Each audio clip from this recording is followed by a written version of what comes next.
buenas noches, ¿qué tal? Bienvenidos un día más a La Tertulia. El tema elegido para hoy son las adicciones. Vamos a ver, vamos a conocer detenidamente los tipos de adicciones que existen, las nuevas adicciones, también si durante la pandemia pues las personas se han vuelto más adictas a determinadas sustancias o actividades.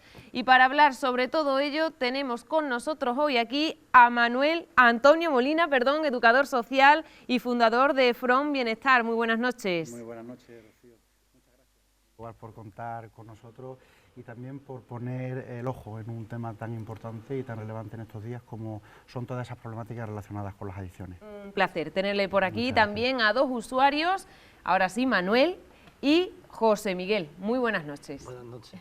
Ellos nos van a contar un poquito, pues su experiencia en este tema, en las adicciones y cómo pues también decidieron pedir ayuda, qué tratamientos están siguiendo y la evolución que han notado en todo este proceso. Vamos a comenzar hablando con Antonio. Antonio, son muchos los tipos de adicciones que existen, ¿verdad? Coméntenos así por encima cuáles son y también las diferencias que existen entre unas y otras. Sí, Rocío, principalmente cuando hablamos de adicciones podemos identificar, digamos como concepto, primero, una enfermedad mental con tendencia a la recaída, ¿no?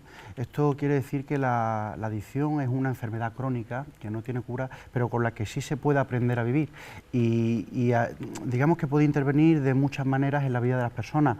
Algunas adicciones, las más conocidas, tienen que ver con sustancias tóxicas, ¿no? A esto se le llaman adicciones a sustancias, pero también estamos notando un incremento y además ahora creo que está muy a la orden del día, todas esas adicciones que se relacionan directamente con comportamientos o con conductas, son las que llamamos adicciones conductuales y bueno, tienen que ver pues con todos esos comportamientos compulsivos y repetitivos que se pueden dar y una de las más conocidas en la actualidad, por ejemplo, es la ludopatía.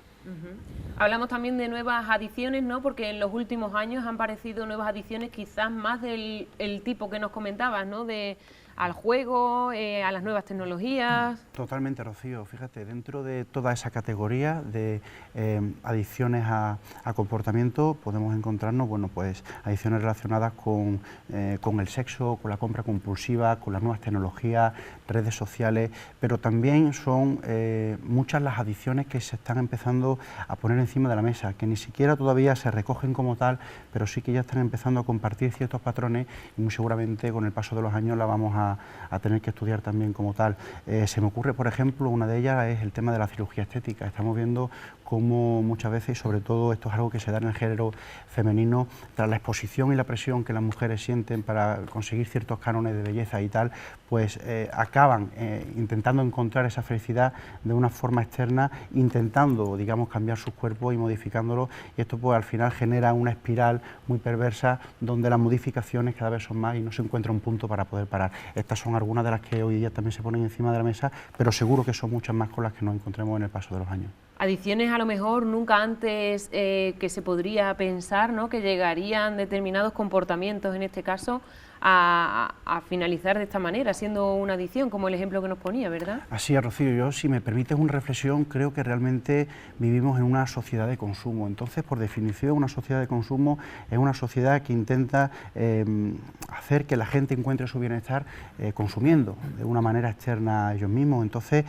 teniendo claro esto, yo creo que es muy difícil encontrar hoy día a cualquier persona que no esté de alguna manera expuesta a desarrollar una adicción. En cierta manera, todos y todas somos adictos, ¿no? Entonces, claro, cuando aparte por circunstancias vitales o porque hay incluso una cierta predisposición genética en algunos de los casos, nos encontramos con la enfermedad de la adicción en el camino, es importante meterle mano cuanto antes para que no se siga agravando ese patrón o no se siga agravando esa enfermedad. Algunas personas pues son más sensibles, ¿no? a esto y también pues hablas de enfermedad. Está comprobado que las adicciones son una enfermedad. Hablamos de enfermedad mental. Sí, fíjate, Rocío, las adicciones atacan a toda la esfera de la persona, ¿no? Podemos decir que tiene un componente genético, esto tiene que ver con una huella genética. Normalmente si se rasca en el árbol genealógico, además de manera directa hacia arriba, sí que puede haber antecedentes de consumo o de exposición a ciertas adicciones. Lo que pasa es que también es cierto que la sociedad ha cambiado mucho. Antiguamente muchos padres, muchos abuelos, pues vivían a lo mejor el alcoholismo de una manera manera muy privada, ¿no? Remitiéndose únicamente esos consumos al espacio de casa. Sin embargo, no podían pasar su jornada sin consumir alcohol. Estas cosas antes estaban muy calladas, pero las dinámicas de hoy día pues hace muy difícil que una persona remite solamente ese consumo al espacio íntimo, y entonces esto ya empieza a generar luego otro tipo de conducta disruptiva en el exterior, y eso pues favorece que las adicciones estén más a la orden del día. Pero sí que tiene un componente genético, luego tiene un componente psicológico. Cada persona con sus propios rasgos de personalidad pues tienen diferentes formas para afrontar un problema, una dificultad. Entonces depende cómo cada uno vaya mezclando esos elementos, pues tendrá su cóctel perfecto, digamos, para desarrollar una adicción, sin olvidar el último elemento, que es el elemento que tiene que ver con el entorno, con el contexto, ¿no? Y no es menos importante, porque muchas veces los contextos sí que determinan muchísimo la capacidad que tenga esa persona para conocer otras posibilidades a la hora de relacionarse, de generar un proyecto de vida autónomo, independiente, etcétera, etcétera. Muy interesante todo lo que nos cuentas. Vamos a pasar ahora a hablar con Manuel y con José Miguel, porque ellos son usuarios de un centro de desintoxicación. Vamos a conocer un poquito vuestro testimonio, vuestra situación actualmente, pero vamos a comenzar hablando, en tu caso, Manuel, ¿recuerdas con qué edad comenzaste a consumir y en este mundo de las adicciones? Pues yo empecé, bueno, soy Manuel, encantado de estar aquí con ustedes, y yo empecé con unos, si recuerdo bien, con unos 14 o 15 años. Perdón. Y la verdad es que no me di cuenta hasta hace 15 meses. Desde hace 15 meses... Estoy en recuperación, en Front Bienestar, con Antonio Molina. La verdad es que es lo mejor que me ha podido pasar. ¿Cómo fue dar el paso, Manuel, de reconocer que realmente tenías un problema y que necesitabas ayuda? Pues mira, a raíz de mi larga vida, yo tengo varios amigos que entraron en temas de centro, como en Córdoba, otros en Sevilla, y la verdad es que ahora son un apoyo en mí. Y uno es Pablo, otro Laure, y la verdad es que a raíz de ellos, de yo verlos a ellos evolucionar, yo les hacía preguntas de vez en cuando si algún día yo decidía de cambiar mi vida, si ellos me ayudaban. Y me decían que sí, que la verdad es que lo que le hiciera falta, que ahí estaban ellos. Y yo a raíz de eso, pues siempre lo he tenido muy en cuenta, la verdad. Y a raíz de hace 15 meses, pues yo le pedí ayuda a un amigo que lleva 14 años, es adicto recuperado, lleva 14 años recuperado, y contacté con Laure, y Laure me dio el teléfono de Antonio, contacté con Antonio, y la verdad es que yo pedí el paso por sí mismo. Yo me di cuenta que no llevaba una vida adecuada. Yo dije que yo tenía que cambiar mi vida sí o sí. Me imagino que es un proceso lento, ¿no? Hasta que te das cuenta que realmente quieres cambiar, dejar las adicciones a un lado y empezar una nueva vida. Es lento, es duro, pero es efectivo. La verdad es que yo lo recomiendo para toda la juventud y para todo el que quiera dar paso, que esto no es una vergüenza, esto es una virtud, esto es ser mejor en la vida. Claro que sí. 15 meses relativamente es poco tiempo, ¿no? Sí, es poco tiempo, pero la verdad es que vamos evolucionando poquito a poco, y como si tienen que ser 35 meses, lo que sea. Lo importante es seguir adelante y recuperarse en esta adicción. Claro que sí, el objetivo es claro. El objetivo es claro. En el caso de José Miguel, cuéntanos un poquito también tu situación, cómo decidiste dar el paso de pedir ayuda, con cuántos años comenzaste también a consumir. Bueno, yo empecé a consumir más o menos con la edad que se empieza, jovencito, sobre todo la droga más social que hay, que es el alcohol, y luego ya pasé a otros temas, al tóxico blanco.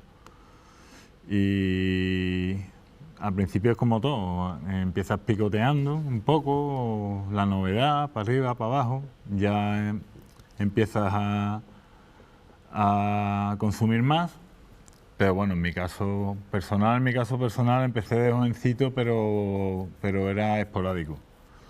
Después ya hubo un tiempo que era casi todos los fines de semana, coincidió sobre el 95 por ahí que me fui a trabajar a Madrid, me olvidé del tema, estuve un año y pico, a la vuelta volví a Sevilla, seguí picoteando un poco, pero ya realmente el problema empezó desde hace unos 12 años para acá, más o menos. Ahí ya el consumo era cada vez iba más, cada vez iba más. Intenté salir por mí mismo, yo solo, no pude. Intenté también por otro centro donde hacía terapias grupales, pero también fue un fracaso, porque era un sistema diferente. Eso era contar los días, tomarte una pastilla para que no bebas y tirar para adelante. Entonces, yo no fue que pedí ayuda, yo sabía que tenía un problema, yo sí lo sabía, yo era consciente de que tenía un problema. Lo que pasa es que también tenía una careta puesta en mi vida. Mi vida era, aparentemente, iba todo bien, mi vida era la familia bien, los amigos bien, mi pareja, mi familia, o sea, mi niña, y todo lo que mi trabajo, todo lo que me rodeaba parecía perfecto, pero yo estaba hecho una mierda por dentro. Yo estaba mal, yo tenía una careta para cada situación y era una vida de mentira. Lo mío era una vida de mentira, totalmente. Y yo no fue como el caso de Manuel, que me puse a informarme y dejé de informarme. Yo es que toqué fondo. Llegó un día que toqué fondo. Y ese día llamé a Antonio. O sea, yo ya estaba haciendo terapias individuales con él, pero no estaba haciendo nada. O sea, yo seguía mi bola, yo creo que él lo sabía. De hecho, lo sabía. Él sabía que yo seguía en activo, pero él esperó que me pegara el batacazo y me lo pegué. Y yo un día me levanté, de donde fuera. Yo un día me levanté, que llevaba dos noches fuera de mi casa, y ahí toqué fondo. Ahí me di cuenta que se iba mi vida, me la cargaba. Y fue cuando ya, esa misma mañana, me acuerdo perfectamente, hablé con Antonio y le dije: ingrésame, me da igual, haz lo que quiera conmigo, pero haz algo. Y él finalmente me ingresó. Le tengo que agradecer a él que no me metiera en un centro al uso, porque me metió en un piso terapéutico, que estuve en 9 meses. Y verán, está el centro, o sea, están las terapias, un centro, o sea, terapia, piso terapéutico y centro. Se supone que el piso terapéutico es un punto intermedio, no llegas a un centro, y la verdad que a mí me fue genial. En el piso al principio mal, allí te dan unas pautas, allí entramos siempre, ¿cómo se dice? Vamos, que no tenemos, a ver cómo digo yo. A ver qué nos quiere decir José Miguel. Desestructurados. Ajá, vale. ¿Sabes? No tenemos ningún tipo de estructura, no tenemos nada, prácticamente. Cuando entramos locos perdidos, prácticamente. Entonces, que allí ya empezamos a tener unas pautas, ahí empezamos a tener unos horarios y, bueno, hacemos terapia, vamos al gimnasio, son un montón de cosas, en realidad. Yo empecé a leer, empecé a escribir, y la verdad que después de 9 meses, al salir del piso, sigo dando terapia con ellos, y la verdad que hasta el día de hoy. Estamos hablando que hace cuánto tiempo que comenzaste en estos pisos y luego ya continuaste con las terapias. Pues va a ser 2 años. 2 años. Y en 2 años ha sido un cambio radical en tu vida. El cambio ha sido muy, muy bueno. Mira, yo antes te he dicho que mi vida antes era aparentemente todo perfecto, pero yo estaba mal por dentro. Ahora se puede decir que es un poco al revés. Ahora se puede decir que mi vida es un pequeño caos, porque, por ejemplo, me he separado de mi pareja, no tengo trabajo, sigo yendo a terapia, pero yo me levanto por las mañanas y yo lo primero que hago es sonreír. Y yo me siento bien conmigo mismo. O sea, ahora mismo todo es un caos, pero yo estoy bien, ¿sabes? Y eso, pues, me ayuda a tirar para adelante. Al final es lo más importante, ¿verdad? Lo demás tiene que llegar poco a poco. Claro que sí. La verdad es que es muy interesante todo lo que nos cuentan, Antonio. Tú estás más acostumbrado a escuchar todos estos testimonios con usuarios de diferentes perfiles. Como bien nos han comentado, cada uno lleva su terapia en el centro. ¿De qué depende, no? De que un usuario tenga este tipo de terapia, otro usuario tenga otra, que en el caso, por ejemplo, de de José Miguel pues ingresara en un piso terapéutico? ¿De qué depende un poco todo? Pues fíjate, Rocío, un poco el secreto está en la puerta de entrada, al recurso, ¿no? Cuando una persona pide ayuda es importante y es vital que haya un profesional delante, que pueda identificar cuáles son los elementos que están interviniendo en esa realidad concreta, en ese momento concreto, y a partir de ahí poder marcar un itinerario adecuado, ¿vale? Cada persona es un mundo. Hay gente que viene empujada, digamos, por un ultimátum familiar, un ultimátum de la pareja. Hay otra gente que ya ha tocado fondo y entonces viene, digamos, completamente rendida a pedir una ayuda, pero también hay gente que viene rebotada de otro centro, de otro sitio, donde a lo mejor no han conseguido cuajar. Entonces es importante identificar todos esos elementos para poder individualizar cada caso. Y esto es algo que en Front Bienestar nos intentamos tomar muy en serio. Siempre podemos cometer algunos fallos, pero intentamos dirigir a cada persona al recurso o al itinerario que va a necesitar para recuperarse. Nosotros, por convencimiento, siempre intentamos utilizar, digamos, la metodología menos invasiva, es decir, hacerlo de la manera más amable. Si podemos contar con el entorno y con que la persona pueda seguir trabajando como un elemento reforzador o estando cerca de su familia, si es un ambiente estructurado y tal, lo vamos a intentar así, siempre adquiriendo unos compromisos previos. Es decir, si adquirimos un compromiso y entre ellos una de las líneas rojas es el hecho de no consumir, es decir, la abstinencia es un compromiso que se tiene por delante siempre. Si se diera un consumo, pues siempre tenemos lugar o tenemos tiempo para reconducir a un dispositivo, como comentaba José Miguel antes, que sea algo más estricto o que tenga, digamos, una supervisión más intensiva, de ahí hasta poder llegar al otro tipo de centro, como comentaba él, que consiste en un internamiento, en una comunidad terapéutica, donde hay una supervisión las 24 horas por un equipo altamente cualificado, de psiquiatras, de psicólogos, terapeutas, incluso gente que ya ha superado esto y que está en ese camino de la veteranía, y cada persona pues va a tener o va a necesitar una atención concreta, ¿no? Siempre nosotros decimos que el reflejo de un igual, de una persona que está recuperada, es muy importante, es crucial, pero sobre todo pensamos que la diferencia está en el perfil del equipo humano, del equipo que trabaja directamente con las personas que confían en nosotros. A nosotros no nos gusta hablar, por ejemplo, de usuarios y de usuarias. También intentamos evitar hablar de pacientes, nos gusta hablar de personas, porque detrás de cada una hay una historia, hay mucho sufrimiento. Al final la adicción es una manera de canalizar, ¿no?, de apaciguar mucho malestar interno, y en ese sentido pues intentamos siempre que cada cual esté lo más acorde posible a sus circunstancias y a su momento.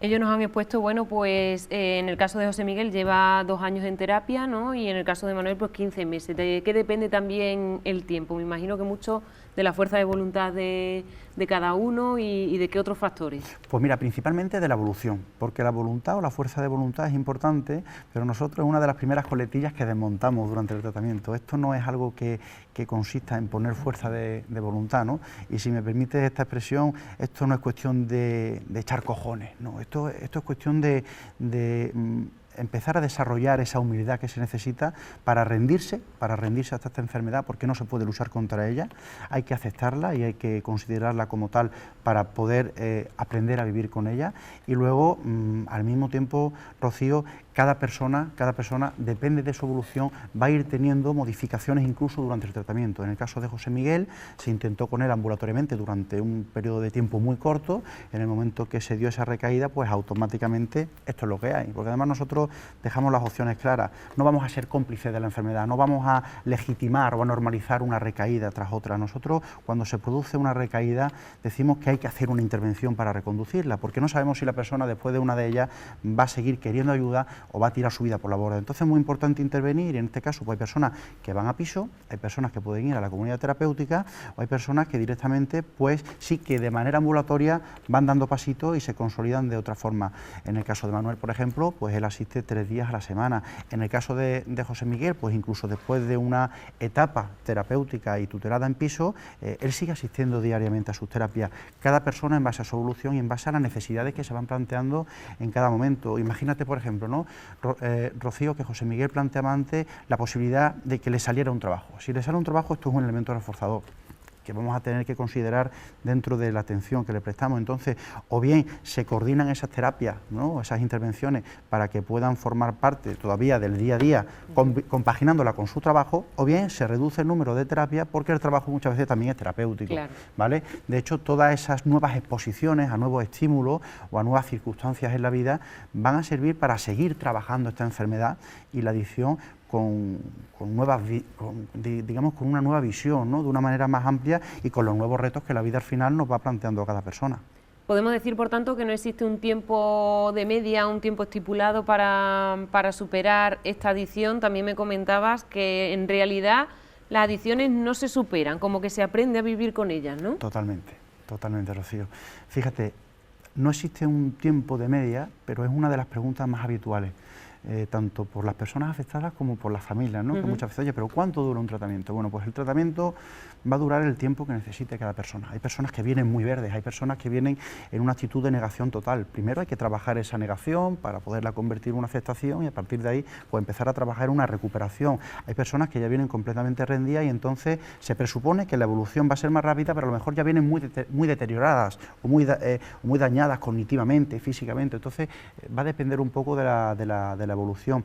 Sí es cierto, Rocío, que nosotros, dentro de la jerga, ¿no?, pues podemos intuir que una persona que está en proceso de recuperación lleva 2 años limpia, pero no solamente limpia, sino cambiando dinámica de vida y de comportamiento, porque también es muy habitual encontrarnos con personas que por cabezonería dicen, bueno, pues me voy a pegar un tiempo sin consumir, y a lo mejor se pueden tirar 2 meses, incluso 2 años sin consumir, pero no están haciendo modificaciones en su cotidianidad, en su día a día, en su rutina. Por tanto, esas personas realmente siguen activos, es decir, a lo mejor lo que está sustituyendo es ese consumo que existía o esa conducta que tenía como adictiva, la está canalizando de otra manera, porque no está alterando, no está variando ni modificando su día a día. En estos casos, pues es muy posible que la persona recaiga, incluso si no ha tenido una recaída en bastante tiempo, puede ser que recaiga, porque no está, digamos, dotándose de los pilares más básicos para consolidar su proceso. Hay personas que sí que lo van cambiando, es el caso, por ejemplo, de Manuel y José Miguel, que con todas las dificultades que van encontrando, con todas esas situaciones que van teniendo que afrontar, pues sí que al hablarlas, al trabajarlas, al analizarlas en terapia y en su espacio grupal, pues van encontrando nuevas fórmulas.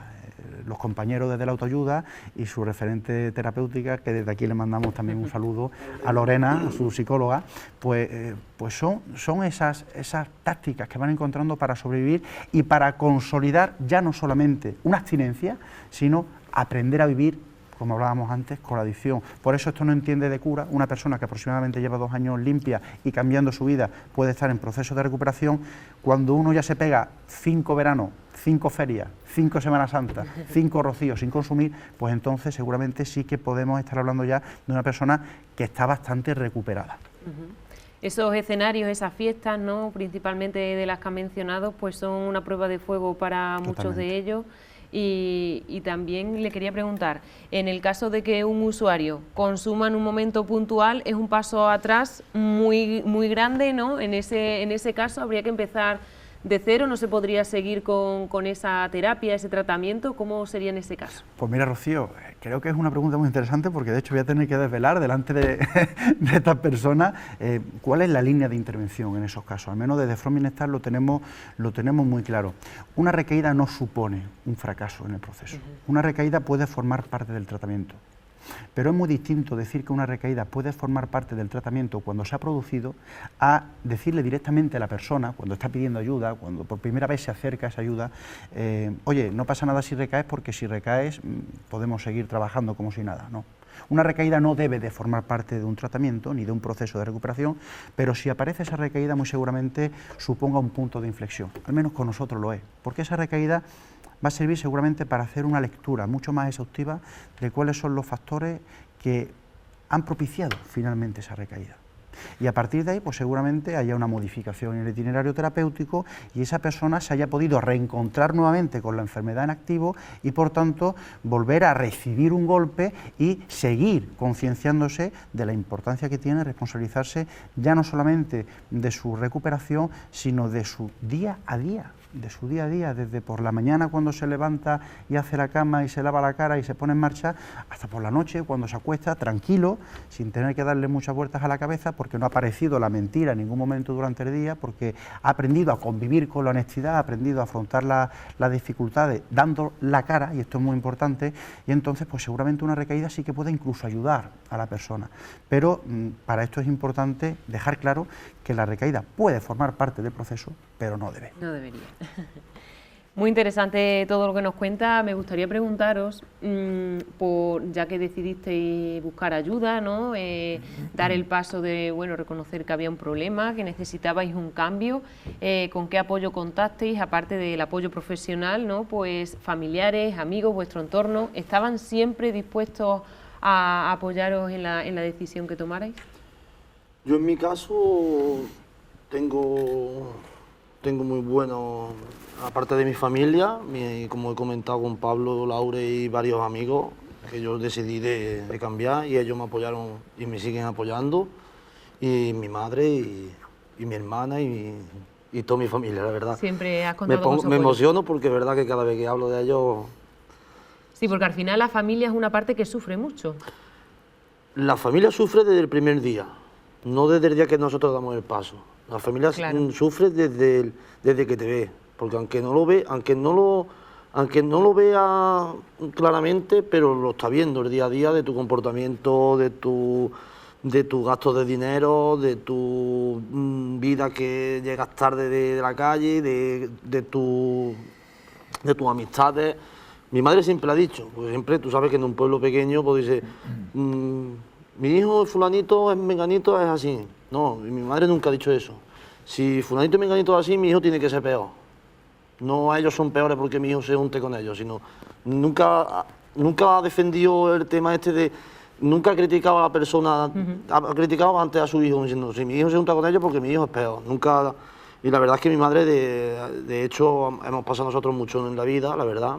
Mi madre es separada de hace 30 y tantos años y la verdad es que hemos pasado mucho. Y yo lo único que pensaba es, digo, ¿yo cómo puedo darle esta vida a mi madre, la misma vida que ha pasado y no he querido? Y la suerte es que me levanté una mañana y digo, esto hay que cambiarlo. Hay que cambiarlo. Y la verdad es que muy orgulloso mi madre conmigo y yo con ella, y es lo mejor que me ha podido pasar. ¿Y en el caso de José Miguel? En mi caso también un poco diferente porque prácticamente lo sabía mi pareja nada más, ¿sabes? Yo vivía con ella y solamente lo sabía mi pareja, mi hermana gemela, por cierto, un saludo desde aquí, que mi hermana sabía que picoteaba para arriba y para abajo, pero no le daba más importancia y aparte yo se la quitaba también cada vez que hablaba conmigo y no sabía nadie más. Yo ya te he dicho que yo tenía una máscara, ahí nadie sabía nada, ahí era mi guerra interna, pero claro, finalmente mi madre se enteró, que no sabía nada tampoco, que eso sí fue un pequeño shock para ella, y finalmente, bueno, nada, lo sabía mi hermana, o sea, mi familia, mis dos hermanas, mi madre, mi padre que no vive, y mi pareja, nadie más. No se enteró nadie más. O sea, yo ingresé, yo, entre comillas, desaparecí para 9 meses y no lo sabía nadie más, salvo algunos familiares que yo le di permiso a mi hermana para que se lo contara. ¿Dónde estaba yo? Porque claro, de buena a primera desaparece. Claro. ¿Dónde está? ¿Qué ha pasado? ¿No? El móvil te lo quitan, desaparece de redes sociales, desaparece de todo y claro, la gente se escama. Luego ya una vez que salí del piso, pues sí que me dedicaba a contárselo a quien me ha parecido realmente, ¿sabes? Pero vamos, que ya lo sabe mucha gente. También debe ser un paso complicado, ¿no? El que tu problema se extienda al resto del entorno de amistades y demás que no lo sabían, lo conozca. ¿En algún momento habéis tenido miedo al rechazo? ¿Habéis pensado, bueno, pues, qué van a pensar de mí, ¿no? ¿Todo va a ser negativo? Yo en primer momento, es que mi pueblo es un pueblo que al día de hoy está muy con estas cosas, no sé cómo decirlo. Con apoyo a las con adicciones, apoyo a las adicciones. La verdad es que el pueblo Pedrera para eso está muy unido. Y la verdad es que a mí desde el minuto 1 a mí no me dio, incluso yo fui cerrando puertas, incluso contándoselo a amistades tóxicas, para que en ningún momento me pudieran ofrecer, ni en ningún momento me pudieran llamar, ni en ningún momento me pudieran... no las he dejado al lado, están ahí, no contacto con ellos y demás, pero tampoco veo una cosa de que si ellos lo saben, mejor para mí. Claro. No quiero, prefiero decirlo yo, y yo voy con mi cabeza muy harta, diciendo donde estoy, donde no me importa. Y desde el primer minuto, toda la gente que lo sabe a mí me ha apoyado mucho, está viendo cómo voy, y te ve por la calle y te pregunta, porque el que verdad que quiere, el que quiere algo bien para ti, pues se va a alegrar siempre. El que quiere un mal, a un lado, yo no lo quiero. La verdad es que hasta el día de hoy, incluso yo entré a un trabajo, soy de pastelero, y lo primero que cuando contacté para hacer la entrevista, lo primero que dije, dónde estoy, la adicción que tengo y que estoy en tratamiento. Y a raíz del minuto 1, a mí me están apoyando lo más grande. Y gracias a ellos, pues puedo tener mi trabajo y puedo venir a mis terapias y puedo ser quien soy ahora mismo y estar donde estoy. Claro que sí, el trabajo también pues te está ayudando en tu caso. Muchísimo, porque en todos los casos no sería lo mismo. Porque ocultar, porque puede haber que haya tóxicos dentro de ese trabajo, puede ser que... Pues yo lo dije del minuto 1 y tenía dos opciones, o que me cogieran tal como estoy, o que me rechazaran, pero desde el minuto 1 me acogieron y se alegran día a día de mi recuperación. Claro que sí. José Miguel, en tu caso, ¿notaste que podrían o presentías que podrían rechazarte? ¿Tuviste miedo en algún momento? Claro, el miedo siempre lo tiene, al principio. Porque una vez sale, dice a ver quién se lo cuento, a quién no, pero conforme avanza el proceso terapéutico, va pasando el miedo. Conforme ve que otros compañeros ya lo van contando, pues te vas animando y eso pasa. Y empecé con mis mejores amigos. Bueno, en realidad el marrón se lo dejé un poquito a mi hermana porque le dije a quién se lo tienes que decir tú mientras yo estoy en el piso. Para Así cuando salgan... Así esas personas ya lo saben. Entonces me quité pues familia, primos, amigos directos. Pero luego ya a quien se lo quería contar, pues cada vez te cuesta menos trabajo. Y mira que piensa que todavía el tema este de la adicción aquí en España está un poco estigmatizado, ¿sabes? No es como por ejemplo en Estados Unidos. Ahora por ejemplo, si yo fuera a buscar trabajo y yo pusiera en el currículum que pasa por un proceso de recuperación de adicciones, eso ahora lo ven y dicen, hostia, ¿y este tío? No sé qué. Por ejemplo, en Estados Unidos eso ocurre y son puntos a favor del demandante de empleo porque allí lo que piensan, si este tío ha salido de una adicción con lo difícil que es eso, ¿qué no será capaz de hacer, sabes? Entonces son diferencias. Y a lo que iba, que yo tenía miedo también a eso, al estigma, a lo que pudieran decir, pero que al final son chorradas. Siempre se dice que cuando se habla de un problema es porque ya se ha superado o se ve más normal, ¿no? Entonces cuando se habla en este caso de vuestro problema es porque ya pues como que lo grave ha pasado, ¿no? Y ya pues no te importa hablarlo con quien sea realmente. Al final te acostumbras. Al final te acostumbras a contarlo, porque yo ya prácticamente se lo estoy contando a todo el mundo. O sea, a todo el mundo que me interesa a mí. Claro. O sea, no tengo que ir por ahí pregonándolo a gente que no También el que mucho. estéis aquí es un paso muy importante, porque estáis dando vuestra cara en televisión, os están viendo mucha gente y al fin y al cabo, bueno, pues el que estéis aquí es también de valientes, ¿no? De decir, pues lo voy a hacer con la intención también de ayudar, ¿no? A quien pueda estar pasando o pudiera pasar por ello. Hombre, la verdad que eso es importante. La verdad que eso es importante y bueno, para todos los que tengan ese problema ahora mismo, ya no solo adictos, sino también familiares, y nos vea, decirle, aunque suena atópico lo que yo voy a decir, pero que es que hay salida. Yo pensé que no la había, pero la hay solución. Y además que esto no solo te cambia de salvarte de una adicción, sino te cambia como persona, como ha dicho Antonio. Te da humildad, te hace ser en definitiva mejor persona, aprende a tener disciplina, espíritu de sacrificio, todo. Al final te cambia. Un cambio radical para bien. La verdad que sí. En Por tu caso, supuesto. José Miguel, ¿cómo fue el enfrentarte a una nueva realidad después de esos 9 meses en ese piso terapéutico? Pues fue uno de los pasos que más me costó realmente. En mucho tiempo, ¿no? Sí, en mucho tiempo. Yo cuando volví a casa con mi mujer y mi niña, pues cometí un error, entre comillas, que es que utilicé, como no trabajaba y no tenía prisa por trabajar, pues utilicé lo que era mi casa como piso terapéutico. Entonces yo iba haciendo las pautas como... Y al final, bueno, no está mal hacerlo, pero que algún día tienes que afrontar lo que es la realidad, afrontar los estímulos, afrontar la calle, afrontar la gente, afrontar los compañeros de trabajo, afrontarlo todo. Y otra cosa que me pasó es que cuando llegaba los viernes, yo decía, bueno, ¿y ahora qué? ¿Sabes? Yo estaba acostumbrado a lo que estaba acostumbrado, todos los viernes lo mismo, que si vamos a beber, que si fiesta, para arriba, para abajo.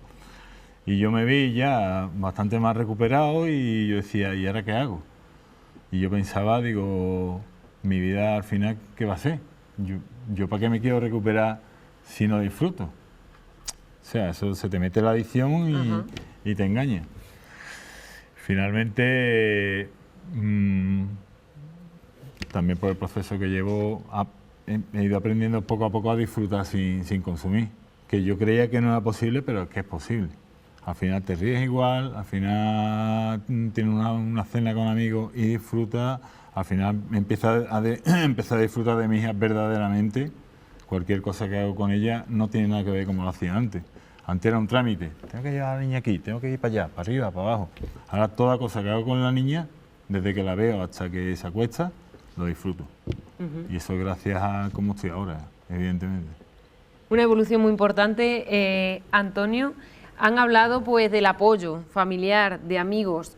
Para estas personas también es necesaria pues la profesionalización que ofrecéis, ¿no? Y los consejos, así como terapias, porque son una parte que realmente lo pasa mal, sufre, quiere ayudar, no sabe cómo, ¿verdad? Es fundamental, Rocío. El trabajo con la familia debe ser de obligado carácter para abordar una adicción. Es cierto que cuando una persona adicta toca fondo, muchas veces ya se encuentra sola.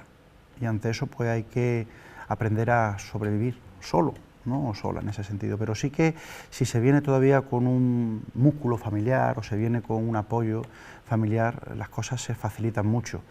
El trabajo con la familia es obligado porque del mismo modo que la persona adicta enferma, el entorno también termina enfermando. De hecho, esto recibe un nombre, es el nombre de coadicción, está muy relacionado con la codependencia y son todas esas dinámicas de comportamiento que muchas veces los seres queridos de la persona adicta van desarrollando de cara a la persona afectada para intentar salvarla o para intentar, digamos, cuidarla o que abandone esa adicción, y sin embargo lo que están consiguiendo es lo contrario. Digamos que se está produciendo un efecto rebote, ¿no? Está reforzándose esa conducta adictiva. Es muy importante intervenir sobre las familias para que aprendan también a identificar y a detectar cuáles son esas dinámicas de comportamiento, poder ponerle fin y a partir de ahí ayudar verdaderamente a la persona afectada. Muchas veces es marcar el límite. Muchas veces es trabajar el autocuidado de los familiares y de las personas que rodean a la persona adicta. Y por eso el trabajo familiar es importantísimo. Nosotros todas las semanas, un viernes sí, un viernes no, además si algo nos ha enseñado el COVID es que lo telemático también ayuda mucho, tenemos encuentros con las familias, son encuentros amplios donde las familias también tienen su espacio para compartir y para escuchar otros casos y otras vivencias que al final le hacen sentirse acompañadas. Ven que esto es algo que afecta a muchas familias, que esto es algo que no entiende de estatus ni de categorías profesionales, sino que esto es algo que afecta a todas las personas. Y entonces son espacios donde las familias encuentran un poco ese soporte, donde no existe el juicio, donde no existe ese estigma, ¿no?, que antes aludía José Miguel. La madre de Manuel, por ejemplo, la parienta, como le llamamos en tratamiento, es una persona que de por sí ha tenido una vida muy dura, ha luchado muchísimo y ella sola se ha recuperado y ha sanado de sus situaciones como mujer y como madre, ¿no? Y hoy día cuando ella se emociona y cuando ella llora contando cómo está su hijo y la evolución que Manuel está teniendo, yo creo que eso es lo que verdaderamente nos motiva y nos mueve a la gente que nos dedicamos a esto, ¿no? El ver cómo las personas se recuperan, y eso es algo muy visible, pero también el entorno va sanando, ¿no? Y hay veces que ni se lo creen, hay veces que, bueno, pues el último día de la madre, ¿no? Pues el último ejemplo que se me pasa por la cabeza, el último día de la madre, pues Manuel invitó a comer a su madre. Esto era un detalle, era un gesto que a Manuel no se le había ocurrido en la vida. Era algo que él no hubiera podido hacer de haber seguido en activo con la adicción. Esto no supone solamente un punto de ruptura de Manuel consigo mismo y con su enfermedad, sino que también supone un punto de ruptura en esa conciencia de madre que está viendo cómo su hijo por fin le da la categoría de madre que durante tanto tiempo ella ya pensaba que no ocupaba. Sí, porque en muchos casos incluso hay familias que desisten, dicen no puedo más, no sé cómo ayudar, tiro la toalla y se rompen esas relaciones. Y claro, pues la persona que necesita ayuda, que es adicta, pues se ve también un poco solo, ¿no? Claro, por eso es muy importante antes de llegar a ese punto, Rocío, porque muchas veces es cierto que por agotamiento las familias pueden llegar, es importante pedir ayuda o asesoramiento profesional, ¿no? Porque para eso estamos los educadores sociales, para eso están los psicólogos, las psicólogas, para poder también mediar en ese tipo de intervenciones, y aunque se ponga un límite, aunque se dé un ultimátum, siempre hay que intentar aspirar a un objetivo. El objetivo es reconducir a esa persona a que pida ayuda por sí misma. Si se cierran puertas sin más, pues normalmente eso puede ser un peso más o una losa más en la espalda de la persona adicta, que de por sí está sufriendo, ¿no? Y un elemento más de autodestrucción, pues para ella ya se vive como algo normal. Si ese ultimátum o si esa medida viene acompañada de una alternativa, de una puerta abierta a la recuperación, sabiendo que si esa es la puerta que se elige, ahí va a estar su familia, pues entonces sí que muy probablemente se pueda conseguir, a lo mejor en el corto, en el medio, en el largo plazo, que la persona en algún momento diga, oye, merece la pena intentar aspirar a tener familia, a tener gente cerca, y si para eso tengo que empezar a trabajar mi adicción, oye, pues a lo mejor es el momento. Entonces sí que persiguiendo un objetivo de esa manera se ayuda a reconducir muchos casos. Este es uno de los servicios estrella que prestamos en From Bienestar, ¿no? Son intervenciones que van orientadas a la conciencia de enfermedad de la persona que la padece, alterando un poco el comportamiento del entorno, ¿no? Que sean capaces de poner esos límites y de saber tratar, de saber escuchar y de saber también decir que no a ciertas cosas, y a partir de ahí, pues que la persona adicta se vea finalmente motivada a pedir ayuda. Estupendo, pues vamos a seguir hablando ahora de más aspectos sobre las adicciones, va a ser dentro de unos minutitos, vamos a hacer una pequeña pausa, volvemos enseguida, no se muevan.